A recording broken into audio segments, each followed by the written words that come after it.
Exercise 1814 is trying to establish the acidity of molecules based on whether their conjugate bases are aromatic, anti-aromatic, or non-aromatic. So remember, acidity is when a molecule gives away an H+, really just a proton, because hydrogen only has one proton in its nucleus. It's a proton with an electron going around it. If you leave the electrons behind, the hydrogen is just a proton. That H+, which is a proton, leaving a molecule, is the molecule behaving as an acid.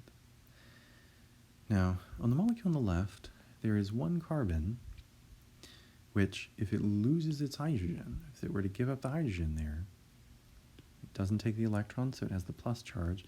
The electrons in the bond would become a lone pair with a negative charge.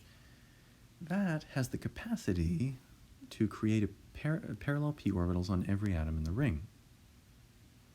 On the other hand, the molecule on the right does not have a hydrogen like that.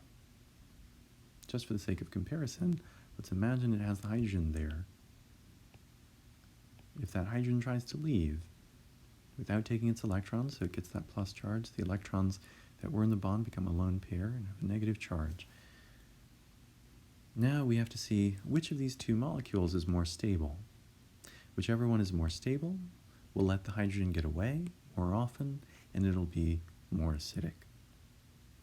So we're going to go through that thought process that we've been going through, that we established in the video on the concept of aromaticity and anti-aromaticity. So first, are there parallel p orbitals on every atom in a ring? Now for the molecule on the left, there are. There are parallel p orbitals all over this molecule on every single atom in the ring. The lone pair exists in a p orbital, and so every single atom all over those rings has a parallel p orbital on it, on the left. On the right, the molecule on the right does not. You have parallel p orbitals for every carbon in a pi bond, but this carbon right here does not have any p orbitals on it. It's sp3 hybridized. It's not involved in any pi bonds. It doesn't have a positive charge. It doesn't have a lone pair. It doesn't have a radical. There's nothing there to suggest that it has a p orbital. So it doesn't. And so that molecule on the right answers no to that first question. That means that this molecule on the right is non-aromatic. It's not especially unstable, but it's not especially stable either. It's non-aromatic. Let's go back to the molecule on the left. The molecule on the left, for the molecule on the left, we answered yes to that first question. There are parallel p orbitals on every atom in the ring, so let's ask ourselves the next question. Are the number of electrons flying in those p orbitals, are those Huckel's number of electrons? Do we have 4n plus 2 there? Well, we have 2, 4, 6, 8, 10. And 10 is in the series defined by 4n plus 2. If you plug in 2 there, you end up getting 8 plus 2, that's 10. So we have 10 electrons in all those p orbitals. 10 is a Huckel's number. It's a number that leads to a stable arrangement of electrons, and so that molecule on the left will be aromatic. In other words, it'll be especially stable.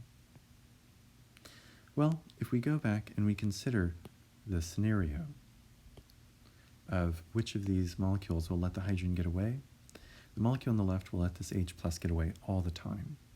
Because it's aromatic, it's really stable. What does it care if the hydrogen leaves? When the hydrogen leaves, it leaves a stable molecule behind.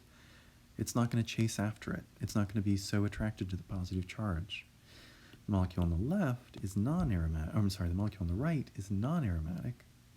That means that it's not especially stable. So when the hydrogen tries to leave, it will chase after it more of the time than in the case of an aromatic molecule. And so the molecule on the left will be more acidic. More acidic. That molecule will be more acidic because the conjugate base is more stable, and so it'll let the H plus get away more of the time. And we knew it was more stable because we identified it as being an aromatic ring.